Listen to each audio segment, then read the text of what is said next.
నమస్తే, నా పేరు కిరణ్. ఎస్టీవీ న్యూస్ కు స్వాగతం. ముందుగా హెడ్లైన్స్.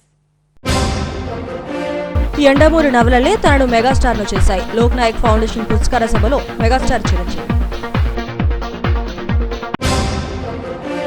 రెండోసారి ఏయువీసీగా బాధ్యతలు స్వీకరించిన ఆచార్య ప్రసాద్ రెడ్డి మరింతగా వర్సిటీని అభివృద్ధి చేస్తానని వెల్లడి.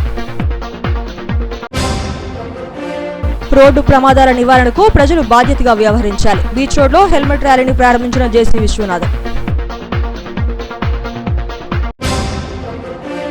అయోధ్యకు తిరుమల నుంచి శ్రీవారి లడ్డూ ప్రసాదం, 1,00,000 లడ్డూలను పంపామన్న జేఈఓ వీరబ్రహ్మ. ప్రముఖ రచయిత యండమూరి వీరేంద్రనాథ్ నవలలే తనను మెగాస్టార్ ను చేశాయని ప్రముఖ హీరో మెగాస్టార్ చిరంజీవి అన్నారు. విశాఖలో జరిగిన లోక్ నాయక్ పురస్కార సభకు ఆయన ముఖ్య అతిథిగా హాజరయ్యారు. యండమూరి వీరేంద్రనాథ్ కు లోక్ నాయక్ ఫౌండేషన్ పురస్కారాన్ని అందజేశారు. విశాఖ సాగర్ తీరంలో గల హోటల్లో లోక్ నాయక్ ఫౌండేషన్ పురస్కార ప్రధాన సభను నిర్వహించారు. మెగాస్టార్ చిరంజీవి ముఖ్య అతిథిగా హాజరయ్యారు. ఈ ఏడాది లోక్ నాయక్ ఫౌండేషన్ పురస్కారాన్ని ప్రముఖ రచయిత యండమూరి వీరేంద్రనాథ్కు చిరంజీవి చేతుల మీదుగా అందజేశారు. ఆయనతో పాటు పలువురికి పురస్కారాలు అందజేశారు.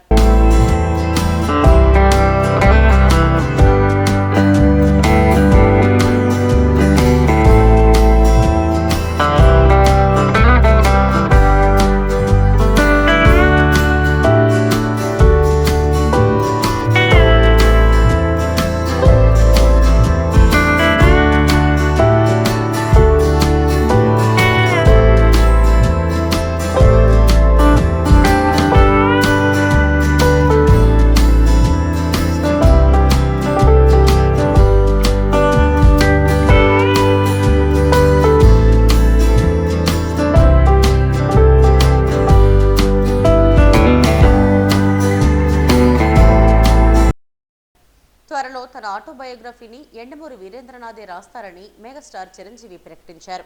విశాఖలోని హోటల్లో జిమ్ చేస్తుండగా నిర్వాహకులు యురేకా సకామికా వంటి పాటలు వేశారని చెప్పారు.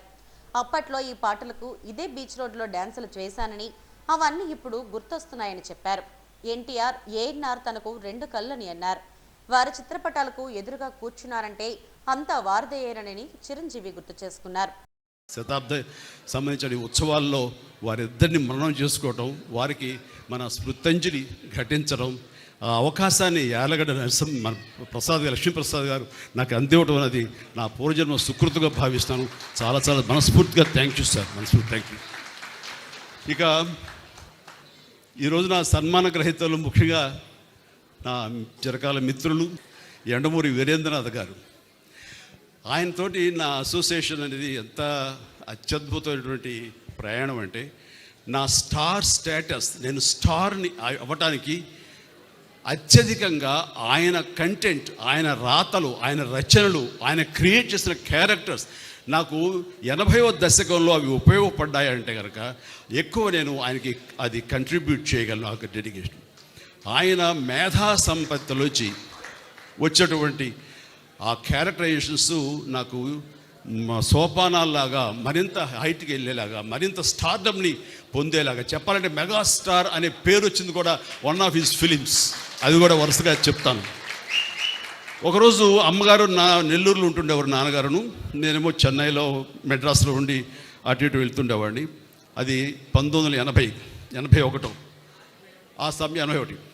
ఆ సమయంలో అరే నాన్నారే, నేను అభిలాష అనే నవల చదివానురా, అందులో హీరో పేరు కూడా చిరంజీవి. అండ్ అది చదువుతుంటే నాకు ఏదో నువ్వే గుర్తుకొస్తున్నావు, నువ్వే ఇది ఉంది. బహుశా యండమూరి రైటర్ కూడా నీలాంటి వాడిని దృష్టిలో పెట్టుకుని రాశారేమో అనిపిస్తుంది అని అనేసరికి, అవునా, బాగుందాం, అంత బాగుందమ్మా, నాను చదువుతావు, నువ్వు చెప్పమ్మా నాను. అమ్మ చెప్తే చాలా అందంగా చెప్పింది. నేను చదువును కూడా చదవలేదు కానీ అమ్మ చెప్పేసింది. సో అది ఆ తర్వాత మెడ్రాస్ వెళ్ళిన 2-3 డేస్కి 2 వీక్స్ లోపల అండ్ మన కేఎస్ రామారావు వచ్చి, బాస్ ఇలాగా ఒక స్టోరీ ఉంది, మీరు మాకు చేయాలి, దాని పేరు అభిలాష. ఏమి కాకతాళీయం, ఆయన పెన్ను పెట్టి శ్రీకారం చుట్టిన క్షణంలో నన్ను తలుచుకున్నారో లేకపోతే చిరంజీవి అని పేరు ఎందుకు పెట్టారో తెలియదు కానీ అది సినిమా నాకే రాసి పెట్టుంది.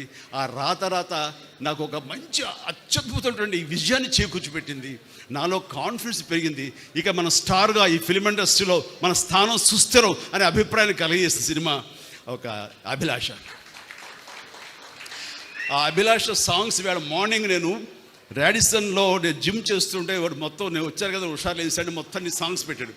ఆ సాంగ్స్లో యూరేకా సాకమిక ఇలాంటి సాంగ్స్ అని వేస్తుంటే ఆ పక్కనే సముద్రం గడు గంగావతి భీమిలి ఈ రోడ్లోనే ఎగిరి డ్యాన్సెస్ కింద పడి మీద పడి ఏదో చేశారు విన్యాసాలు.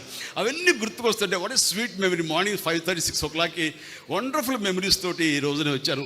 అదంతా కూడాను కెఎస్ రామారావు గారు, యండమూరి వీరేంద్రనాథ్ గారు, మన కోదండరామరెడ్డి గారు, వీళ్ళందరి యొక్క ఇళయరాజా గారు ముఖ్యంగా వీళ్ళందరి యొక్క కాంబినేషన్లో నాకు అందించేటువంటి గొప్ప ఇది. లోక్ నాయక్ ఫౌండేషన్ వ్యవస్థాపకులు యార్లగడ్డ లక్ష్మీప్రసాద్ ఆధ్వర్యంలో జరిగిన ఈ కార్యక్రమంలో పలువురు ప్రముఖులు పాల్గొన్నారు. ఆంధ్ర యూనివర్సిటీని మరింత ప్రగతి పదంలో నడిపిస్తానని వీసీ ఆచార్య ప్రసాద్ రెడ్డి అన్నారు. ఇన్ఛార్జ్ వీసీ ఆచార్య సమత నుంచి ఆయన బాధ్యతలను స్వీకరించారు. ఈ సందర్భంగా పలువురు అభినందనలతో ముంచెత్తారు. ఏయూవీసీగా రెండోసారిగా ఆచార్య ప్రసాద్ రెడ్డి బాధ్యతలు స్వీకరించారు. యూనివర్సిటీకి వచ్చిన ప్రసాద్ రెడ్డికి ఏయూ సిబ్బంది ఘన స్వాగతం పలికారు. విద్యార్థులు పూలతో స్వాగతం పలికారు. విదేశీ విద్యార్థులు గులాబీ పువ్వులను అందచేసి ఆహ్వానం పలికారు. పలువురు నాయకులు పుష్పగుచ్చాలు అందచేసి శుభాకాంక్షలు తెలిపారు. ఏయూవీసీగా తన చాంపర్లో ఇన్ఛార్జ్ వీసీ సమత నుంచి బాధ్యతలు స్వీకరించారు.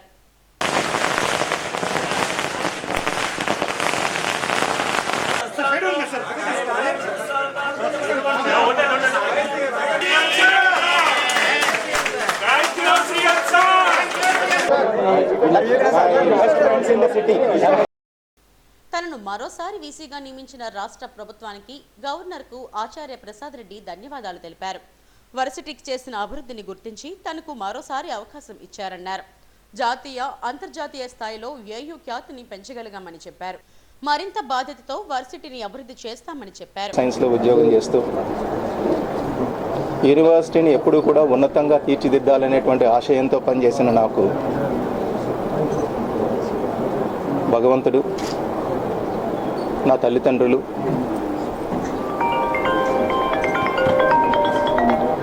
Honourable chief minister Jaganmohan Reddy గారు వీరి ఆశీస్సులతో మరొక్కసారి ఆంధ్ర యూనివర్సిటీ లాస్ట్ 4 years చేసినటువంటి ఒక ట్రాన్స్ఫర్మేషనల్ ఇంపాక్ట్తో దేశంలోనే 2nd పొజిషన్లోకి నాక్ ద్వారా A++తో పాటుగా 3.74 స్కోర్ అవుట్ ఆఫ్ 4 points రావటం, ఆ తరుణంలో మళ్ళీ అగైన్ ఈ ఆపర్చునిటీ నాకు ఇవ్వటం అనేది నిజంగా ఒక మొమెంటస్ డేగా నేను చెప్పడంలో చాలా గర్వంగా ఫీల్ అవుతూ, మరి 4.5 years లాస్ట్ 4.5 years ఈ యూనివర్సిటీకి 96 సంవత్సరాల్లో అంతకుముందు ఉన్నటువంటి ఒక యూనివర్సిటీని లాస్ట్ 3 to 4 yearsలో టోటల్గా రీవ్యాంప్ చేయటంలో ఆనరబుల్ చీఫ్ మినిస్టర్ గారు జగన్మోహన్ రెడ్డి గారు వారి సపోర్ట్ పూర్తిగా లభించింది. మీరు యాజ్ ఇట్ ఈస్గా యూనివర్సిటీని చూసినట్లయితే 4 years బ్యాక్ ఒక డిస్టర్బ్డ్ క్యాంపస్గా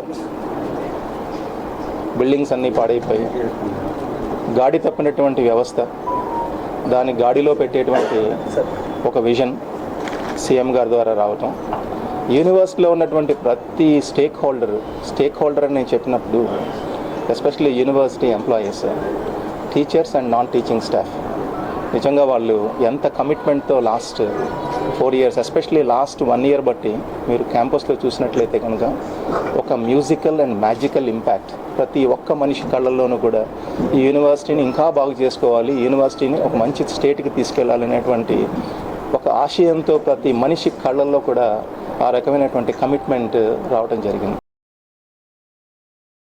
ఈ కార్యక్రమంలో రిజిస్ట్రార్ స్టీఫెన్ జేమ్స్, ఏయూ కళాశాలల ప్రిన్సిపల్స్, అధ్యాపకులు, విద్యార్థులు పెద్ద ఎత్తున పాల్గొన్నారు.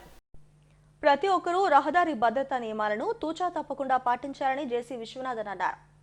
రోడ్డు భద్రతా మాసోత్సవాల ప్రారంభోత్సవంలో భాగంగా ఆర్కే బీచ్ కాళీమాత ఆలయం నుంచి హెల్మెట్ బైక్ ర్యాలీని ఆయన ప్రారంభించారు. మాసోత్సవాలకు సంబంధించిన పోస్టర్లను ఆవిష్కరించారు. ప్రమాదాల నివారణలో ప్రజలు బాధ్యతగా వ్యవహరించాలని జేసీ అన్నారు. ప్రజల్లో ఈ మాసోత్సవాల్లో భాగంగా విస్తృత అవగాహన కల్పించడం ద్వారా సత్ఫలితాలు వస్తాయని ఆశిస్తున్నట్లు చెప్పారు. ఈ కార్యక్రమంలో రవాణా శాఖ జాయింట్ కమిషనర్ వడ్డి సుందర్, ఉప రవాణాధికారి రాజారత్నం తదితరులు పాల్గొన్నారు.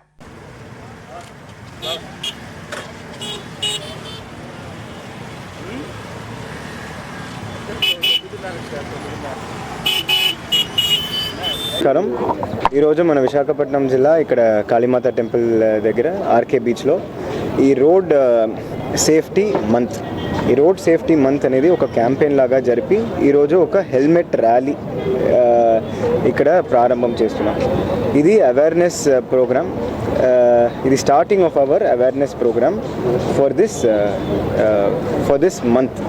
బట్ ఇది అవేర్నెస్ అనేది మేము కంటిన్యూస్గా ఈ రోడ్ సేఫ్టీ కోసం కంటిన్యూస్గా మనం వేరు ఫోరంలో కంటిన్యూస్గా చేస్తూనే ఉండాలి. ఎందుకంటే మనకి నియర్లీ 1.5 to 1.6 lakh పీపుల్ మన దేశంలో ఒక సంవత్సరంలో ఈ యాక్సిడెంట్స్ వల్ల చనిపోతున్నారు. So it is a very avoidable death. So దీనికి ఒక 3 అంశాలు ఉన్నాయి. ఒకటి ఇన్ఫ్రాస్ట్రక్చర్ని ఎట్లా ఇంప్రూవ్ చేయాలి, సో ఏం చేస్తే మనకి యాక్సిడెంట్స్ అనేది తగ్గగలుగుతాం. సో ఇది బ్లైండ్ స్పాట్స్గా ఉండొచ్చు, మనకి రోడ్స్ కొంచెం సరిగా ప్రాబ్లం ఉండొచ్చు, ఒక ఏరియాలో ఎన్క్రోచ్మెంట్స్ ఏదైనా ఉండొచ్చు. ఇవి అన్ని రోడ్ సేఫ్టీ మీటింగ్స్లో కంటిన్యూస్గా మాట్లాడి అది ఇంప్రూవ్ చేయడానికి అవి ఒక అంశం, చాలా ముఖ్యమైన అంశం. దీంతోపాటు మనకి అవేర్నెస్ అనేది ఈరోజు ఈ తిరుమల శ్రీవారి లడ్డూ ప్రసాదాన్ని అయోధ్యకు టీటీడీ తరలించింది. ఈ నెల 22న ప్రతిష్టాత్మకంగా చేపడుతున్న శ్రీరామ మందిరం ప్రారంభోత్సవం సందర్భంగా భక్తులకు శ్రీవారి లడ్డూ ప్రసాదాన్ని పంపుతున్నామని అదనపు ఈవో వీరబ్రహ్మం చెప్పారు. సేవా సదనం నుంచి లడ్డూ ప్రసాదంతో కూడిన బాక్సులను తిరుపతి విమానాశ్రయం నుంచి తరలించారు. 1,00,000 చిన్న లడ్డూలను శ్రీవారి ప్రసాదంగా పంపాలని ధర్మకర్తల మండలి నిర్ణయించినట్లు చెప్పారు. లడ్డూల తయారీకి బోర్డు సభ్యులు సౌరవ్ బోరా 2,000 కిలోలు, మాజీ బోర్డు సభ్యులు జూపల్లి రామేశ్వరరావులు 2,000 కిలోల చొప్పున దేశీయ ఆవు నెయ్యిని విరాళంగా అందించినట్లు చెప్పారు.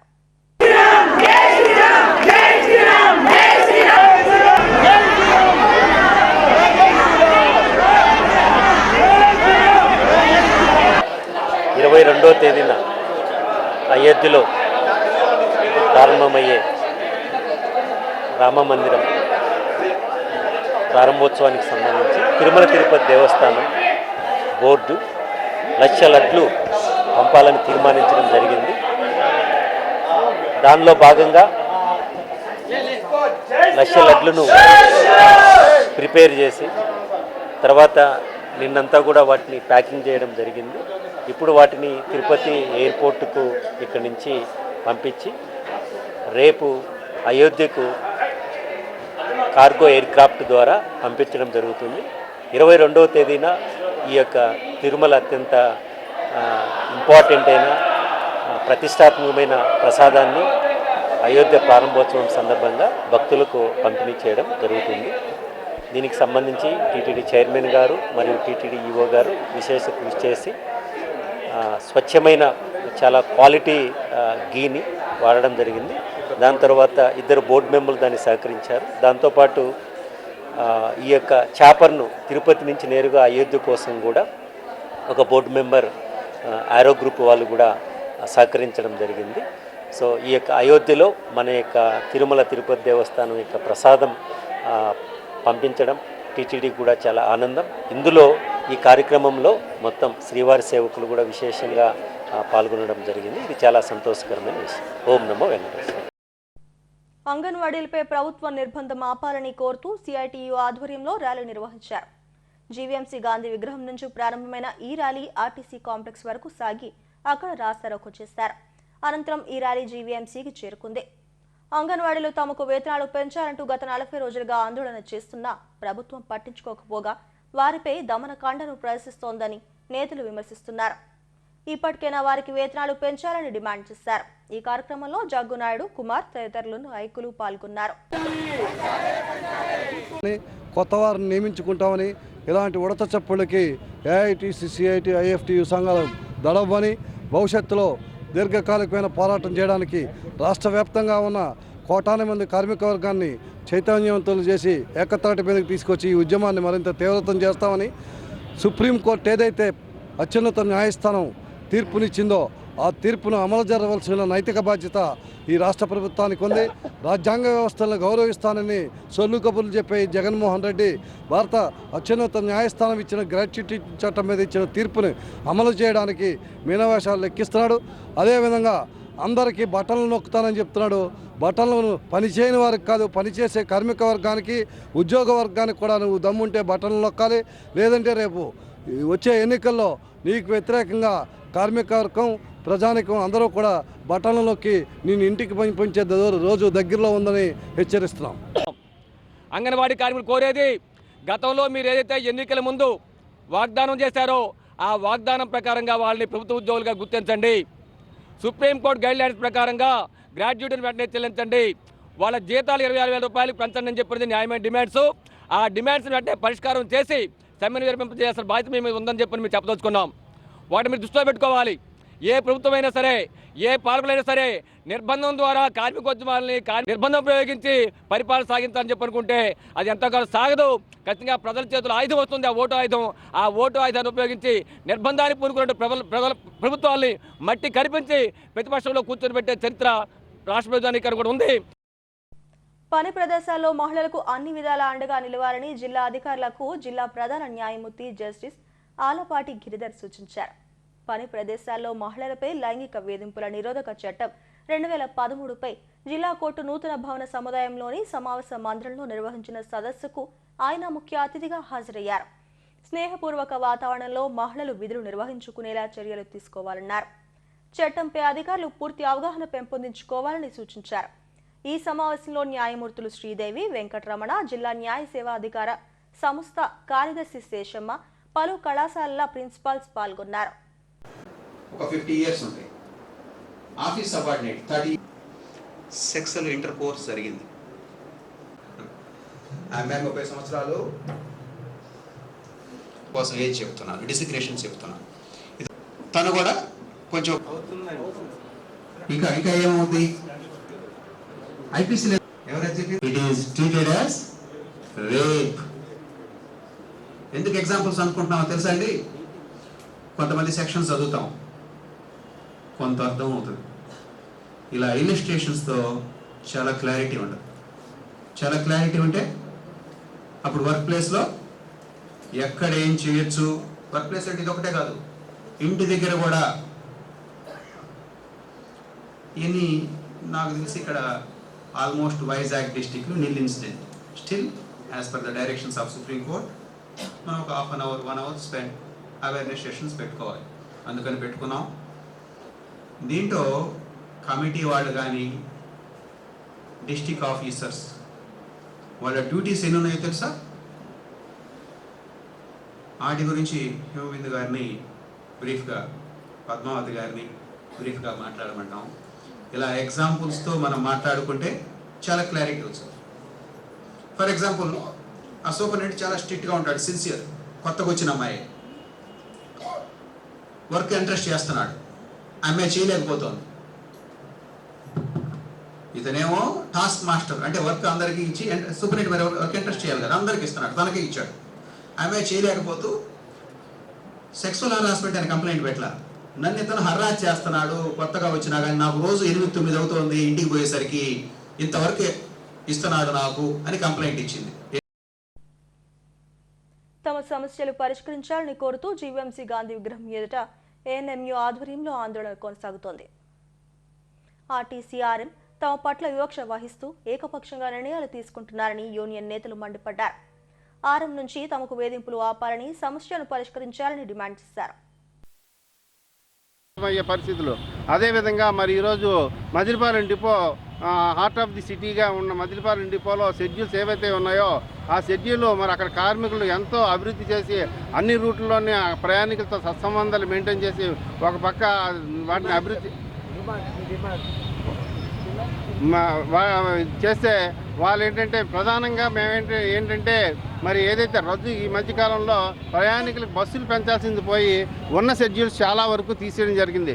మీ అందరికీ తెలిసిందే, ఇక్కడ 400, 20A, 60C, 52D ఇలాంటి అన్ని రూట్లలో కూడా మరి ప్రజలు విపరీతంగా కాలనీల్లో ఉంటే అక్కడ బస్సులు రద్దు చేయడం, ఎంతసేపు కూడా లాంగ్ రూట్ల మీదే కాన్సన్ట్రేట్ చేయడం, మరి ఇక్కడ దగ్గరలో ఉన్న ప్రయాణికులు చాలా ఇబ్బందులు గురి చేయడం, కాన్సన్ట్రేట్ చేయడం, మరి ఇక్కడ దగ్గరలో ఉన్న ప్రయాణికులు చాలా ఇబ్బందులు గురి చేయడం, అంతేకాకుండా షెడ్యూల్ ట్రాన్స్ఫర్ చేయడం, అక్రమంగా మరి సిబ్బందిని కూడా మహిళలను చూడకుండా వాళ్ళని మధురవాడ డిపో, పాలేరు డిపోకి ట్రాన్స్ఫర్ చేయడం, మరి 1/2019 సర్క్యులర్ ఏదైతే ఉందో దాన్ని కూడా అమలు చేయకపోవడం, కనీసం రెస్ట్ రూమ్ సౌకర్యాలు కూడా లేక, మంచినీటి సౌకర్యం కూడా లేక, మహిళలు ఏదైతే వాటర్ కూడా తాగని పరిస్థితులు, ఎందుకంటే వారు యూరినల్స్కి వెళ్ళాలంటే మరి ఇబ్బంది కాబట్టి మంచినీళ్ళు కూడా తాగకపోవడం వల్ల అనేక రోగాలకి వారు గురవడం జరుగుతుంది.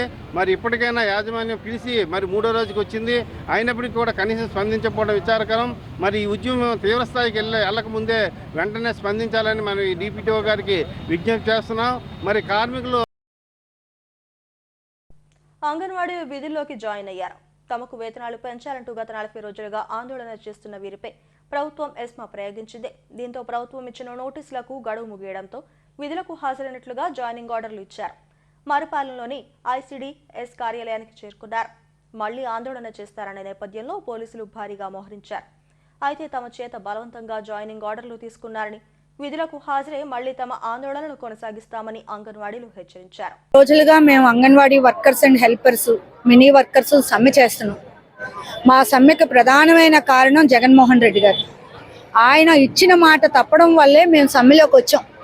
గడిచిన 4.5 సంవత్సరాలుగా అయ్యా బాబు వేతనాలు పెంచండి, మీరు ఇస్తున్న వేతనాలు చాలట్లేదు అని అనేక సార్లు మొరపెట్టుకున్నాం. చెలో విజయవాడలో వెళ్ళాం, అయినా ప్రభుత్వం స్పందించలేదు. ఇంక గత్యంతరం లేక స్ట్రైక్లోకి వస్తే ఎన్ని బాధలు పెడుతున్నారండి.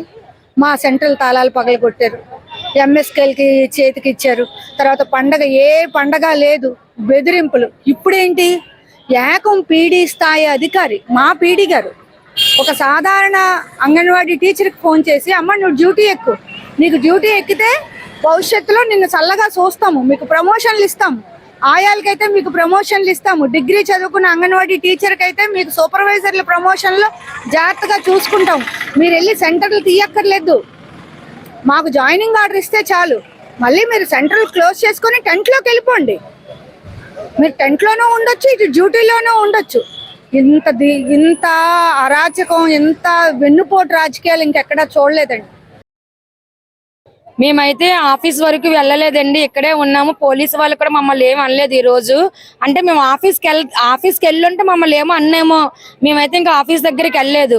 ఇక్కడ ఎందుకంటే మా అధికారులు ఏం చేస్తున్నారంటే, వాళ్ళకి మీకు ప్రమోషన్లు ఇస్తాము, మీరు కానీ ఇప్పుడు మా మాట వినకపోతే మీరు జాయిన్ అయిన తర్వాత మీ పని చూస్తాం, అప్పుడు మీ సంగతి ఏంటో చెప్తాం అనేసి వాళ్ళు బెదిరిస్తున్నారట. అందుకని మెయిన్ మా వాళ్ళు కొంతమంది వీక్ గా ఉండే వాళ్ళు పట్టుకొని మా అధికారులు భయభ్రాంతులు గురి చేసి వాళ్ళు బలవంతంగా కూడా జాయినింగ్ ఆర్డర్లు ఇప్పిస్తున్నారండి. అందుకని ఈ రోజు మేము ఆఫీస్ దగ్గరే నలుగురు అంటే 4 తోవలు 4 ప్రక్కలు కూడా కూర్చొని, అంటే మా వాళ్ళు అంటే మేము అందరం అక్క చెల్లెమ్మల బంధం ఈ అంగన్వాడీ అంటే. అందుకనే మా అక్క చెల్లెమ్మలే మమ్మల్ని చూసి ఇక్కడ ఆగిపోతారు అనేసి అందుకని మేము ఈ రోజు 4 వైపులు కూడా కూర్చొని ఇక్కడ వాళ్ళ కోసం వెయిట్ చేస్తున్నామండి.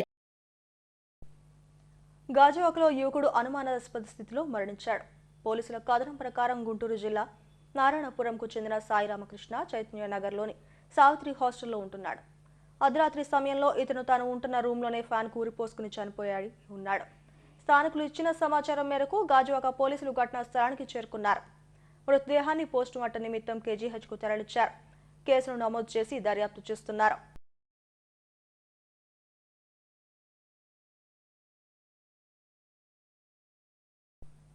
గాజువాక వంబే కాలనీ కొండపై వేంచేసి ఉన్న వెంకటేశ్వర స్వామి ఆలయ ప్రాంగణంలో సుదర్శన హోమం నిర్వహించారు. వైసీపీ ఇన్ఛార్జ్ ఉరుకుట్టి చందు, తిప్పల దేవన్ రెడ్డి, ఎమ్లీ జ్వాల దంపతులు హోమం జరిపించారు. అనంతరం అన్నసమారాధన జరిపించారు. ఆలయ చైర్మన్ దొడ్డి రమణ, ధర్మకర్త మంత్రి మంజులల ఆధ్వర్యంలో జరిగిన కార్యక్రమంలో స్థానిక కార్పొరేటర్ బోర్డు నరసింహపాత్రుడు, ఇమ్రాన్ తదితరులు పాల్గొన్నారు.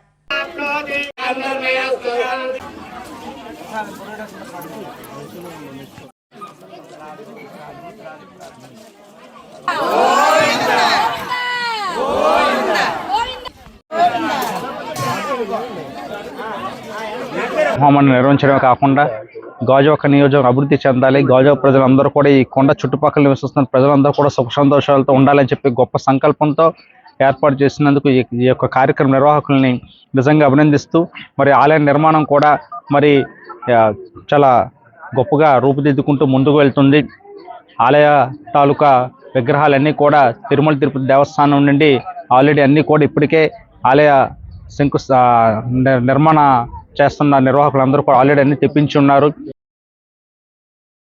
హోమం చేస్తే లోకలందరూ సుఖంగా ఉంటారనే ఒక ఆలోచనతో, మంచి ఆలోచనతో కార్యక్రమం చేసి దానికి ముఖ్య అతిథిగా గాజువాక మంచి కార్యక్రమం. గుడి కానీ బడి కానీ నిర్మాణాలలో ఎంత డబ్బున్నా ఏదో చేయాలనుకున్నా చేయలేము. అది దేవుడి సంకల్పం అనేది ఉండాలి. అది ఖచ్చితంగా వీళ్ళపై మంచి మార్గంలో ముందుకు నడిచి ఈ గుడి ఏదో ఆటంకాలతో ముందుకు నడుస్తుందని అనిపించినప్పటికీ కూడా దేవుడిదైతే ఎవరు ఆటంకాలు చేయలేరు. ఆయిల్ డంపింగ్ యార్డ్లో గుర్తు తెలియని వ్యక్తులు స్క్రాప్ను తగలబెట్టడంతో నల్లని పొగలు వ్యాపిస్తున్నాయి. దీంతో వాహనాల రాకపోకలు సాగించేందుకు తీవ్ర ఇక్కట్లు పడుతున్నారు. స్థానికులు కాలుష్యంతో ఉక్కిరిబిక్కిరవుతున్నారు. చీకటి పడితే చాలు నిత్యం ఈ తంతు జరుగుతూనే ఉంది. తరచూ ప్రజలు ఇబ్బందులు పడుతున్నా జీవీఎంసీ అగ్నిమాపక సిబ్బంది పట్టించుకోవడం లేదని స్థానికులు మండిపడుతున్నారు. ఇప్పటికైనా చర్యలు తీసుకోవాలని కోరుతున్నారు. చూడండి, పొద్దున్న లెగిస్తే మాకు ఒక వారం రోజుల నుంచి నడుస్తుందండి. మేము ఫైర్ స్టేషన్ వాళ్ళకి కంప్లైంట్ ఇచ్చాము. కంప్లైంట్ ఇచ్చి కూడా వాళ్ళు వస్తున్నారు కానీ వాటరింగ్ చేస్తున్నారు, వెళ్ళిపోతున్నారు. దీనికి సొల్యూషన్ అనేది ఎవరు ఏం చెప్పలేకపోతున్నారు. ఎవరు ఎప్పుడు వచ్చి ఎక్కడ ఫైర్ పెడుతున్నారో కూడా మాకు తెలియట్లేదు. వారం రోజుల నుంచి ఇదిగోండి ఈ పొగతోనే, ఈ పొగ మధ్యలోనే బతుకుతున్నాం మేము. అందుకు గవర్నమెంట్ వారు ఎవరున్నా సరే ఇక్కడ రెస్పాన్సిబిలిటీ తీసుకొని కొద్దిగా మాకు ఇది క్లియర్ చేస్తే బాగుంటుందండి. దీనివల్ల మా హెల్త్లు పాడైపోయి ఇటుపక్క మళ్ళీ ఏదైనా ఇన్ కేసు ఏమైనా నైట్ టైం జరిగిందనుకోండి ఎవరు ఉండరు. వాచ్మెన్ వాళ్ళు తప్ప ఇంకెవరో ఉండరు ఇక్కడ. మరి వాళ్ళు ఎవరైనా వచ్చి ఏదైనా ఫైర్ అయినప్పుడు ఏదైనా అంటిపోతే ఎవరండి రెస్పాన్సిబిలిటీ? ఎన్నిసార్లు చెప్పినా తాము చర్యలు తీసుకోవట్లేదు. దయించి మా విజయవాడలోని డాక్టర్ అంబేద్కర్ స్మృతివనం ఏర్పాటుతో ప్రకాశం బ్యారేజీకి కొత్త కళ వచ్చింది. దేశంలోని అతి భారీ విగ్రహాన్ని నెలకొల్పడంతో ఆ ప్రాంతం అంతటినీ విద్యుత్ దీపకాంతులతో దగదగలాడించారు. ప్రకాశం బ్యారేజీ దేదీప్యమానంగా వెలుగుతోంది. సందర్శకులను విశేషంగా ఆకట్టుకుంటోంది. ఆ మహనీయుడి విగ్రహాన్ని కనులారా చూస్తూ విద్యుత్ దీపకాంతులను వీక్షిస్తూ ప్రజలు సరికొత్త అనుభూతిని పొందుతున్నారు.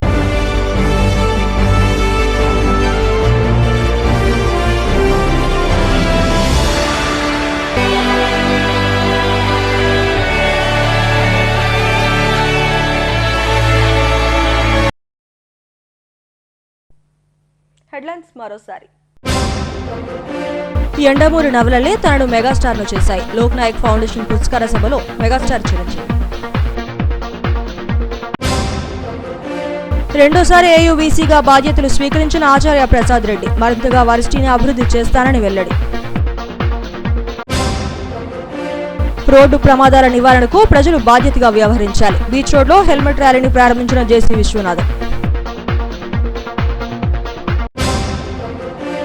అయోధ్యకు తిరుమల నుంచి శ్రీవారి లడ్డూ ప్రసాదం 1,00,000 లడ్డూలను పంపామన్న జేఈఓ వీరబ్రహ్మ.